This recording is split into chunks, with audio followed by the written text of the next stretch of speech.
Welcome, everyone. I'm your host, Money Making Mando on IG. Again, Money Making Mando with another episode of the Real Estate Deli, where we cut through the noise and deliver actionable insights straight to you and make the information the star.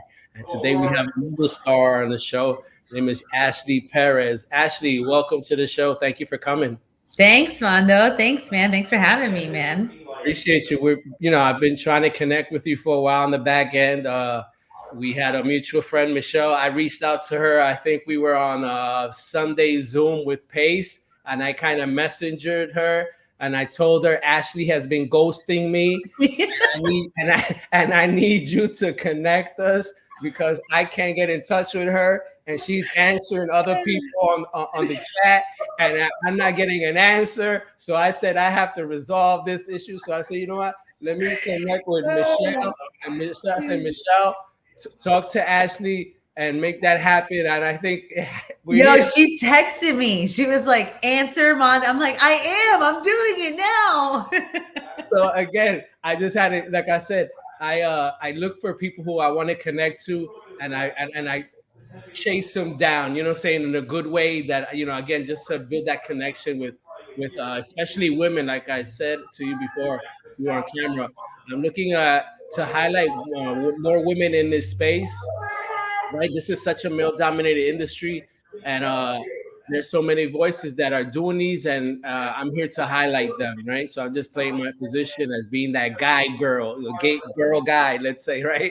Yeah, no, I thank you. Thank you for giving me the stage, man, to be able to do that. I appreciate you, and I love what you're doing, giving others, this time to just share what it is we're doing, how we're doing it, and just kind of spreading it out, into the universe so that others can just feed off of it and inspire them too. I appreciate it. Thanks. No, Thank you very thank much. you. Again, we belong to a great community, which is Sub 2 Gator Owners Club. We specifically belong to Owners Club, and I believe in our filtered group, we're in the middle of a takeover. We're in the inception of a takeover.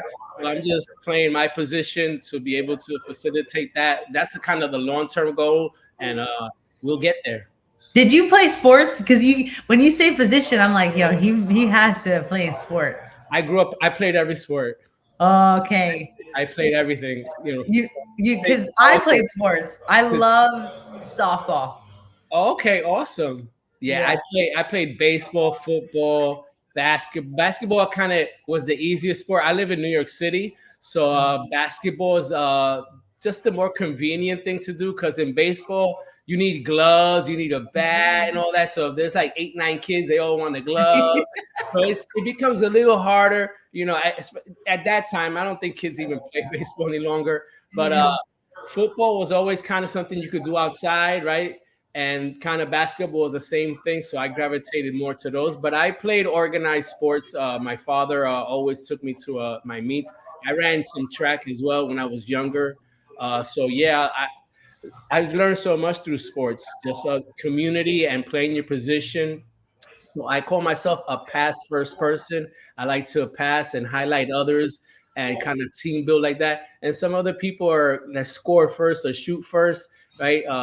That's kind of not my thing. I kind of like to assist and make others shine, and we all win together. That's kind of my thing. I love that. I love that. That's very cool, man. That's very Awesome. cool. But yeah, let's get off of me and get into you. And I know that I've spoken to a friend of yours, Michelle, and you kind of share something very in common. You both are in the RV park space, right? So I Yeah. like to re-educate. Like I said, I had Michelle on recently, and again, I like to continue that and just educate the audience and what that is, right? I kind of just learned it recently. Like I said, mobile parks, mobile homes, and RVs. I like for me it was all one and the same. But I got some education. I like to just compound on that, and then you could tell us what the differences are and what is it that you're doing. What are your successes so far? I love it. So, one of the major reasons that I got into RV parks is the fact that it is not only the real estate, but a business. And I love having those two together to just increase the value of the opportunity. Um, the other thing that I love about the RV park space is how much land you get with the property, Yeah. as opposed to single family, like you could maybe, get to max like half an acre, maybe. But for the most part, it's this much smaller piece of land and you got to like acquire a lot more. I mean, in one shot of the RV parks, and the one that we have in Inverness, Florida, it came with 3 parcels, so a total of 26 acres, but the park alone is on 16. 16 acres in Florida is like amazing. And we just recently got another park under contract that's 68 acres. So, and then to add on top of that with the business, when you think of a business, yeah, you can make a business out of short-term rentals with single family, but I don't think you'd ever get a short-term rental to produce, $100,000, $200,000, $300,000, off of one piece of property, which I think is just amazing, to want to go after that type of asset class, is because you're getting it from both ends, the acreage, and it's a little bit for me an intro into hospitality. I love the hospitality space. I have like this vision of wanting to get into a bigger, like the hotels, boutique hotels. But to get into that, you're jumping in like further into the deep end, because like that's got a tremendous order of processes and procedures and a much higher overhead. And with the RV parks, the people pull in their RV, and they pull it right out. You don't have to like flip linen. You don't need to clean, like Awesome. you know. Yeah, I Yeah. can tell by you how excited you are. Just you don't have to do all that other stuff that other people in other sectors do, right?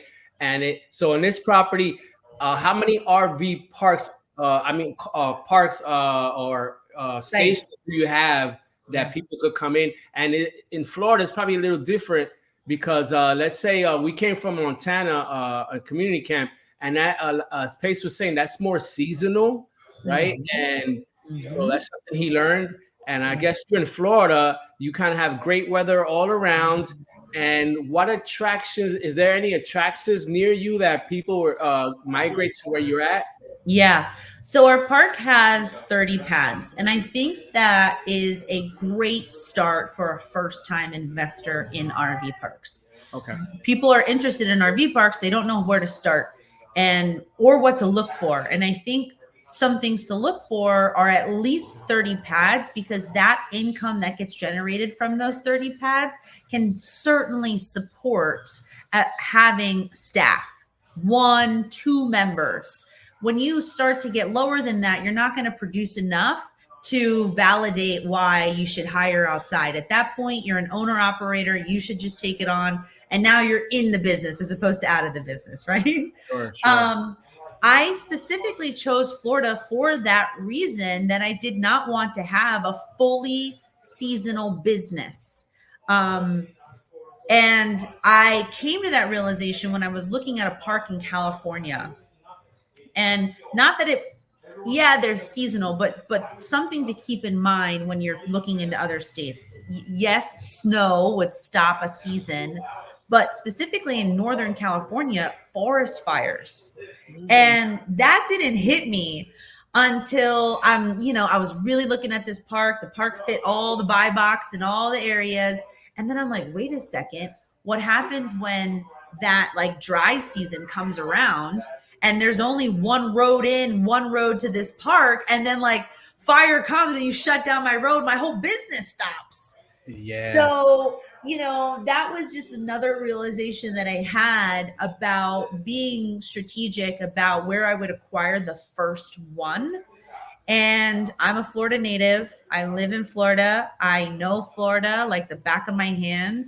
I did not want to make the first investment, an out of state investment, especially when you're talking about a business, I knew that I needed to be there, and I knew it needed to be local. Yes, Florida does go through seasons, because you're going to have a bigger influx of a crowd when the snowbirds come down. And then when, in the summertime, they're all going to go back up, but we're always open, like we're not going to get completely shut down because roads are closed because of snow and ice, and that's it. Nobody's coming up, to the park. And with Florida, you've kind of got a great distance no matter really where you are, because you're close to the shore. I think from end to end, like if you went from the East Coast to the West Coast, it's like a 2.5 hour drive, maybe 2 hours, which is not far. And so then you've got all the great spots in Florida, whether that be you're talking about all the way down from Key West to Miami to Fort Lauderdale, to on the West Coast, you got Tampa and St. Pete. And in the middle, you've got Orlando, and then on the East, you go back over to the East, you got St. Augustine, Jacksonville. And then when you start to get up into the Panhandle, it's cool. You've got Destin and I forget this other, anyways. No matter what I'm going to say, but when you start to get up in the northern part of Florida, there's this really cool part where we have natural clear water springs. Okay. And this is something nobody really knows about Florida, but it's crystal clear water. You can see all the way to the bottom. You've got the only place in Florida. So right next to this park in Inverness, it is the only place in the world that you can go kayaking with manatees. And so you got the manatees there. You've got scuba diving. You can go scuba diving into these crystal clear waters, and you start to get that in the northern part of Florida. And that's really also the better part for RV parks. Because when you start to come further south, it just starts to get more congested. You're going to have more opportunities for hotels and a little bit more of, different type of vacationing, where when you think of RVs, they want to be camping, they want to be in the woods. And so that's going to be like central northern Florida. Okay, so you sound like a great advocate for Florida, first of all, right? I hear your passion. And where exactly in Florida is your park located? So this park in Inverness is located in central North Florida. So it's an hour northwest of Orlando. Okay. 45 minutes south of Ocala, and 45 minutes east of Crystal River. And Crystal River is where you swim with the manatees. Awesome. Now, what made you step into this space, and what made you choose RV parks? It's not like something you invest in real estate, and you come in traditionally single family, whatever it is you come into, and but you kind of chose a different path, right? Yeah. Tell us about that. So 2 reasons why I get invested. Number one, the force that pushes me into the space is because I have a private money partner who said, I have cash and I want to be invested in RV parks. What do you know about RV parks? And I said, I'm going to be right back. Let me go find out about RV parks right there, real quick. Oh my God. And I bought a course. I learned a little bit of what I could learn that could be any different. And then the real reason that I feel confident to move into it is I'm a business owner and I own other businesses in 2 different industries. So It's not like I own 2 businesses in the same industry, like it's not like 2 coin laundries or 2 something else. They're literally 2 different businesses in 2 different industries. And I bootstrapped both of those. And so when I think of a third business in a different industry, I kind of don't have that fear that maybe somebody else would have, not having the prior experience. I do have the experience. I do understand that it kind of is copy and paste of your systems, your processes, and each business needs that. And yes, there's going to be, lingo that might be different, but you learn that, you write it down, and then you save it forever, and then you just Yeah, wash and repeat. for sure. So those are the two reasons. It's mainly the money partner who came with the cash that kind of already was like, I've got cash for this. And then the confidence in the fact that I can do something like this because I've got that experience. Awesome. So in this deal, you have a private money partner in this deal, right? So someone let's talk about that. So someone came with an amount of money and they said, "Hey, let's partner up." Mhm. And I'm assuming this like a 50-50 partnership, or how It does that is. work? And obviously Yep. everyone has different roles in this type of partnership. How is that structured? So every business is going to certainly have a different structure, and because everybody's going to have different strengths and everybody's going to be, want to have different roles. Um, in this particular business, I did go 50-50 with my partner. One, because I didn't know a breakdown of how it should really work. And I didn't want to be, greedy about what I shouldn't get, because the truth is I didn't come with all the cash. He did. And so why would I like argue with him that like, Sure. I should get more of something?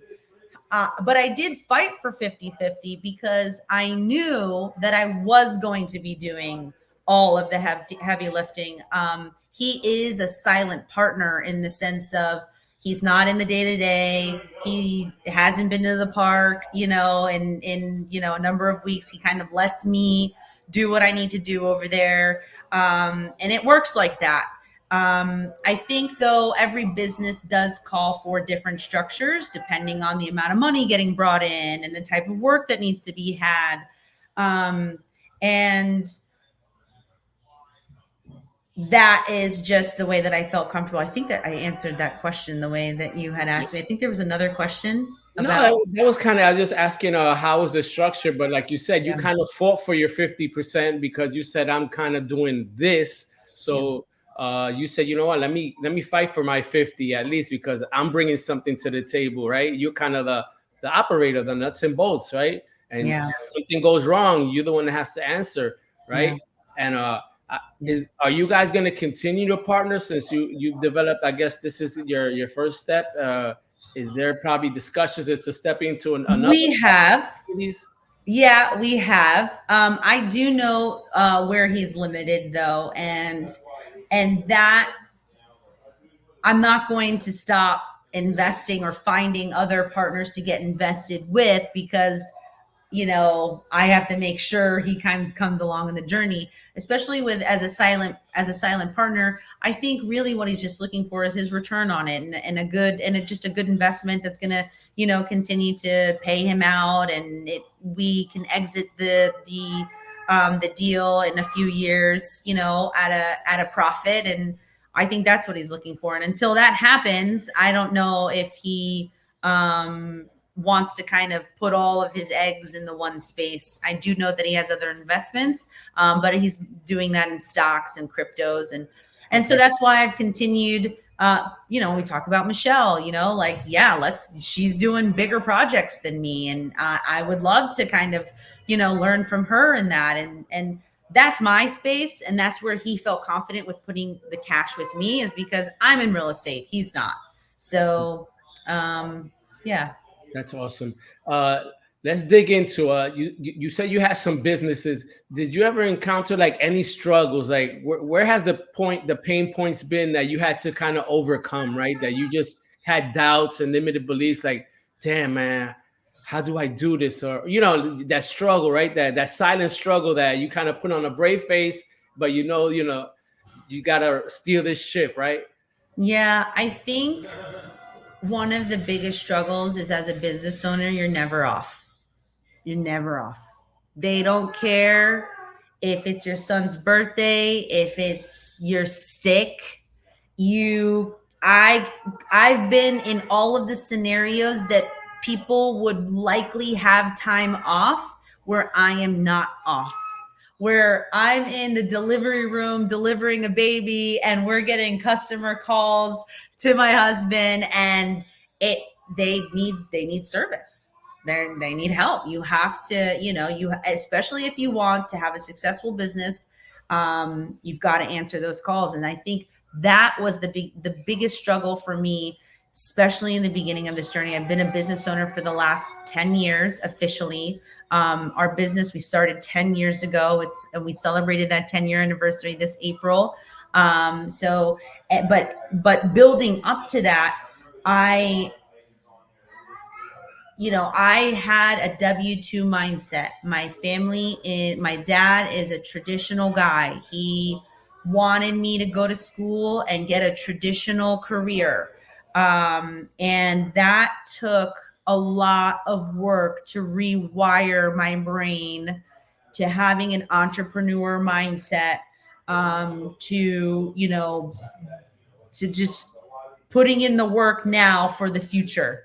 And then talking about sports, I think that's where I may have an advantage because you win and you lose in sports. And it also takes a lot of practice. And to be able to do that not in a team environment, like sports, it's easy. Like your coach calls you up, when you have practice, when you got it, like it's easy. When you're out of sports and you're in the real life, also needing to learn to continue to practice and to show up and game day, and you're going to fail and you're going to win. And it's like, you got to keep going. Yeah. That was also a struggle because I went through my high school, even through middle school with a coach. And then when I got out of college and I did something different than what my dad wanted to do, I didn't have a coach. So I don't have a coach to kind of keep me pepped up. I'm not living a traditional life where I have days off and I can just check out at 5. Yeah. And that was a lot. That was just a major struggle. Took a lot of reading books. Took a lot of just being around people who would just constantly motivate me. Took a lot of courage to not listen to my dad when my dad would tell me, like, what are you doing? Like, when are you going to get a real job? It took a lot. And, we have a business in restaurants, and what we do is we have the point of sale software that they will use in their restaurant to put the order in and send it back to the kitchen and check out customers. Okay. When we would come in the very beginning and we didn't know everything, dude, we like ruined businesses' days because things wouldn't work. We were the support. We were the installer. We were the support. We were the salesperson. We were everything. And so it just, we've had a couple of a lot of losses as people screaming in the face. But even to this day, we still have customers that are 10 years old that have been with us this long. And you live, you learn. The more mistakes you make today, the less you make tomorrow. And you just keep it going. It going. That's the real grind, that mindset shift that you mentioned. That's a real thing, right? That reconditioning. It's a journey of self-discovery. It just happens to be in the real estate sector, but it's all kind of self-discovery at the end of the day, right? And it's amazing once you kind of cross a threshold, right, that you kind of left that life behind, and now you're able to see your future and see your present and see your future. It's incredible, because I think everyone who's a real entrepreneur has experienced those things, to be able to persevere, right? To constantly show up, that consistently consistent, to follow through, to follow up, that real grind that people don't see, right? People see that shiny suit or whatever it is. Oh, I want to do that. I want to do that. So that's why I think it's so important that you tell the struggle, right? The reality, right? So people can really understand what it means, and really understand, is that something that I want to do as well, right? Yeah. So decisions that have to be made. But then I also know that you're since you're in the RV space and you're doing a RV workshop as well. Yeah. Let's kind of talk about that. What is this Are We workshop? And I think it's in Boston. You're doing it right, Yeah. right before owners retreat. And again, we belong to this owners club. And Yeah. what? How many days is it, and what is it that going to entail? So it's a 2-day workshop, October 29th and 30th, before our Owners Club retreat. And it's going to entail finding, acquiring, and then operating the RV park, because it's the final piece where people really struggle. Again, operating the business. Oh my God, how do I do this now? Because that's a whole nother realm to learn. But it can be broken down to just understand the basics, the mechanics of it. So with finding it, one thing that's cool about Michelle and I doing it is her and I go about finding businesses, finding the RV parks differently. She will create the relationship with brokers, and she will, make sure she gets her buy box out there so that the brokers bring her the deals. I will go hunt those deals down, man. Okay, okay, okay. You got there with the I spear. Yeah. Because out of college, before I got into this business, I was doing door-to-door sales. Okay. So to drum up the business, you got to go door knocking. You've got to, got to cold call, got to get on the phones, you got to talk to all the people. And so with the RV parks, there's not a lot of them on the market. So that's another area where people get hung up. It's like, okay, well, where do I find them? Yeah. Well, you can find them by letting the brokers know, and you wait for them to come to your desk, or you can go call on them, go show up, use prop AI, go generate some Yeah. leads with some cold calling. And then what to look for, what's a good buy box for a first time investor, what's a good buy box for someone with a little bit more experience that maybe come with some partners that may be some that helpful with some the operating piece of it. We will How to underwrite the deals. We've got some calculators that we'll share. We've got other pieces of resources to share. How to communicate, because you're not just talking to an individual who is just moving from their home, they're retiring, they're moving from this home to that home. You're talking about a person who's owned a business. They put that sweat, blood, and tears to do it, man. Yeah. Like they went through those losses. And so, they want to know that this business they worked so hard to sustain can be sustained. And so it's going to take, a different type of conversation, and we're going to talk through that. How to buy it. That's another thing. People get scared of getting into RV parks because they see the price tag. Oh my gosh, $1 million. How do I go after that? Well, you can bring in people with money. I raised the capital to acquire that park. That's not through a bank. I worked out terms, seller financing. I know Michelle has done the same thing. So these opportunities are out there. And then we're operating our businesses, and that's where people will also be able to benefit, is how the freaking get these deals. How now I got it. What do I do? Yeah. And so we'll be able to kind of help them through that part as well. That's awesome, because like you mentioned, you bring two different perspectives, which I think is great. Like, you're not you're in the same space, but you're not. She does it one way, and you have another style of doing it, which I think it brings more value to a workshop where people can kind of see how, different ways where you can fill in that space, whatever you want to do, right? You can pick, oh, I'm more of this type of gal, right? Door knock or whatever it is, I go after them, or not just, uh, put a buy box out there, deal with the brokers, and let those deals start just coming in, which is, like I said, it's great to have both sides of the coin doing that as well, right? Yeah. Now Yeah. let's climb up this mountain, and I have a segment called "The Makings of a Hero," right? Okay. So, what is it? Where is it that you want to be in the next 5 years, 3 to 5 years, 10 years? What's your goal in the real estate space? Let us know. Mondo, my Mount Everest is air gasping big, bro. like, like when you think of climbing Mount Everest, man, and like struggling to get to that top, Oh my gosh, is that my goal? I am going to be a billionaire. I love that. I'm going to be a billionaire and I'm going to climb this mountain. Number one, I know that you can't even climb this mountain yourself, like whether that be with a team of people or you've got a Sherpa, right? Like you need somebody to guide you up this thing. So I've started to put a cool team together and we're really gelling. And we are slowly climbing up this mountain. And I know my base camp is setting up an acquisitions business because I don't want to wait for this business. I also don't want to be in one asset class forever.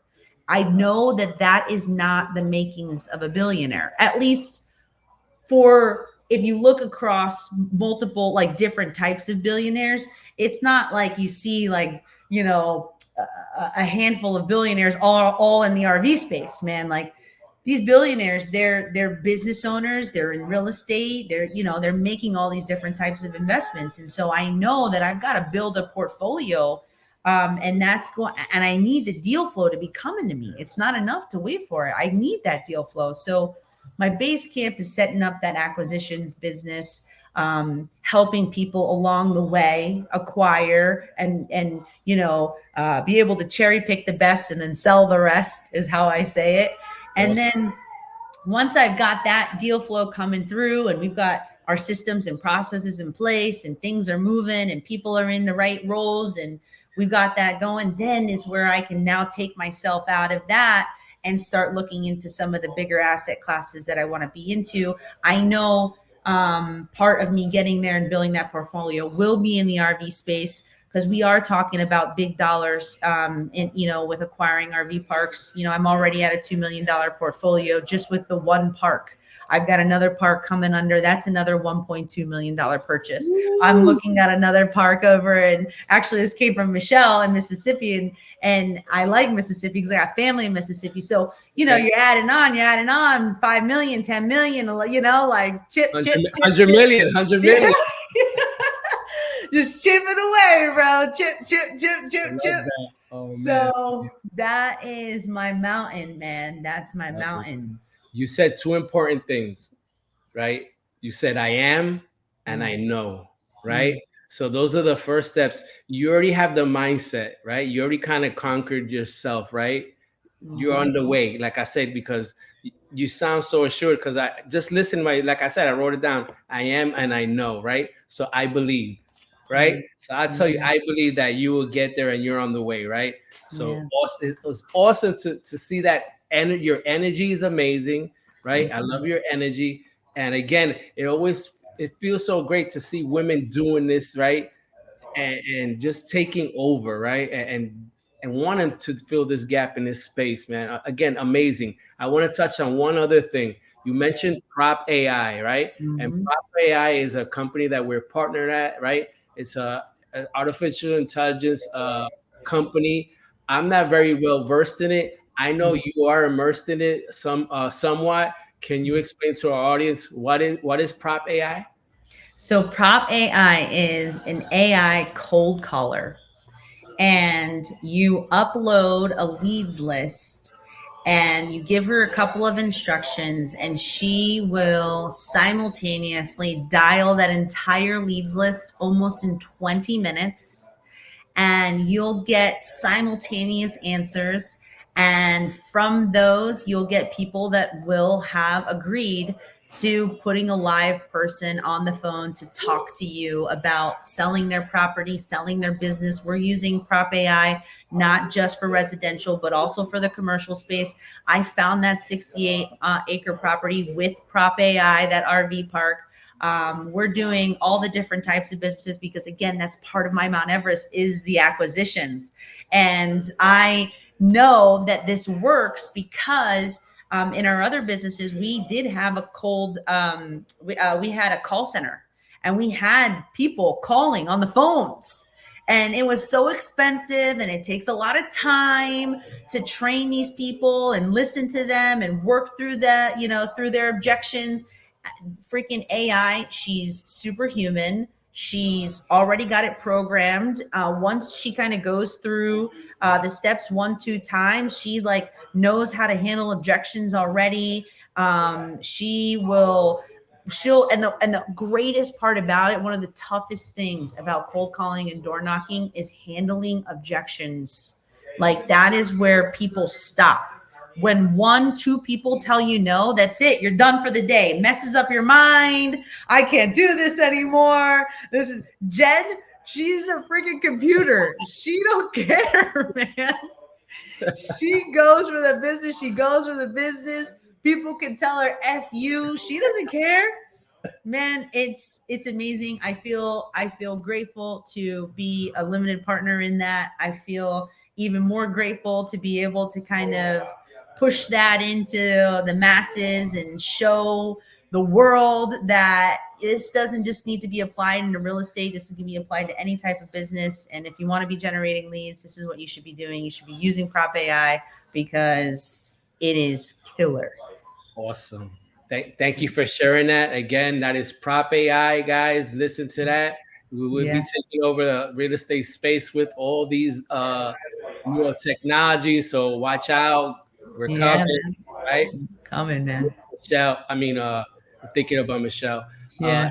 Ashley, again, thank you so much for imparting your wisdom. Your energy is amazing. I appreciate you. I look Thanks, forward man. to, I know your workshop starts on the 29th and 30th. 9:30. I Yep. believe I will be there on the 30th. Cool. I don't know if you'll be accepting customers just for one day to show up, but if you do, I appreciate it. I'll pay whatever price it is. Cool. Again, just to support you guys. And Awesome. again, I just love what you're doing. And again, I just love what our community, especially on the women's side, what they're doing. They're amazing. And any ladies out there who's seeking to be in this space, I hope you guys got some encouragement. And again, Ashley, thank you so much for coming on, and we appreciate you. Do you want to share your social media handles where we can reach you? Heck yeah. Thank you, Mondo, again for, elevating me, propping me up, passing me the ball. That's right. You know that. Shoot. I'll run it down to the touchdown, man. I'm going to run it. Get that score. Yeah, absolutely. You can reach me at Ashley Perez Invest. That's going to be across all the different social media platforms. That's on YouTube, on Instagram, Facebook. You can message me. Maybe I'm not as quick to answer all the DMs. Yeah, a little bit. Yeah, but Keep trying. I try, man. I try. Hopefully, we can meet in person. But yeah, absolutely. Thanks for giving me that shout out, and I hope to help more. Sure. Thank you again. Here is a billionaire in the making. Watch out for her. All right. Thank you, Ashley. Thanks, Mondo. Thank you very much.